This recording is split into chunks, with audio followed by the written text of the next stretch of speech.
Daralun, konser musik yang menghadirkan sejumlah penyanyi ibu kota di Celebes Convention Center Makassar pada Sabtu 5 Februari 2022 sore lalu dipadati ribuan penonton. Karenanya, konser itu terpaksa dibubarkan oleh Satpol PP.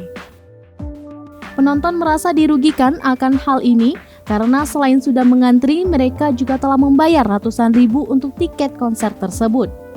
Konser itu menghadirkan penyanyi Nadine Amiza dan Hindia. Selain itu juga rencana dihadirkan penyanyi musik indie 420, salah satu penyanyi favorit kalangan remaja.